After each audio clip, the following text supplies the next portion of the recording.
ہمارے یہاں ایک ہوتا ہے جملہ کہا جاتا ہے، ہم تو کوشش کرتے ہیں بچہ اٹھتا نہیں ہے، کیا کریں؟ تو ہمارے بعض لوگوں نے اس کا بڑا پیارا جواب دیا، اگر گھر میں آگ لگی ہو، اللہ نہ کرے اگر گھر میں آگ لگ گئی، آپ جا کے بچے کو اٹھائیں، بیٹا اٹھو گھر میں آگ لگ گئی، بچہ نہیں اٹھے گا تو آپ کیا کرو گے؟ باہر نکل کے بچہ اٹھا نہیں تھا، سو گیا، کبھی کہیں گے؟ کیسے اٹھائیں گے؟ بتائیں کیسے اٹھائیں گے بچے کو؟ اٹھا ہی دیں گے یار، اٹھا کے لے جائیں گے۔ آگ لگ گئی یعنی گھر کی آگ سے بچانے کے لیے یوں اٹھائیں گے، جہنم کی آگ سے بچانے کے لیے اٹھانے کا کوئی سلیقہ نہیں ہے۔ ابھی وہ نابالغ ہے، ایسا نہیں ہے کہ وہ نماز قضا کر دے گا تو معاذ اللہ وہ گناہ گار ہوگا، لیکن 7 سال کی عمر سے تو اس کو نماز کی طرف لانا ہے نا ہم کو۔ ہم کب کر رہے ہیں یہ؟ ہمارے اپنے گھر کے اندر بدقسمتی کے ساتھ، میں معذرت کے ساتھ عرض کر رہا ہوں، ہمارے ایسے کئی گھر ہیں مسلمانوں کے جن کے گھروں میں ایک وقت کی نماز بھی نہیں پڑھی جاتی ہوگی۔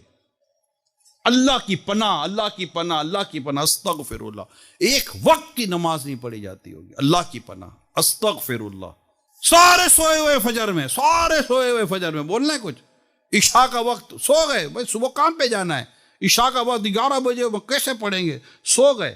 ارے بھائی کام کاج کی تم اتنی فکر کر رہے ہو، تمہیں رب نے اپنی عبادت کے لیے بھیجا ہے، اللہ کی عبادت کرو، نماز پڑھو، نماز فرض ہے، نماز کو چھوڑنے کی شے؟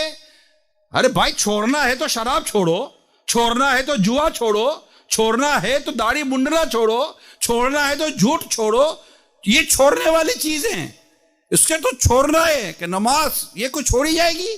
نماز تو پڑھی جائے گی، نماز کو تو پکڑا جائے گا کہ جو نمازی ہوگا انشاءاللہ اللہ تعالیٰ اپنی رحمت سے اسے جنت عطا فرمائے گا، جنت میں لے کے جائے گی عادت نماز کی۔ اور ہم نماز ہی چھوڑ رہے ہیں، ٹائم نہیں مل رہا، نماز کا ٹائم نہیں ہے۔ اللہ کی پناہ، اللہ پاک ہم سب کو پابندی کے ساتھ نماز پڑھنے کی توفیق عطا فرمائے، اور ایک کاش ہم اپنی مسجدوں کو نماز سے آباد کریں۔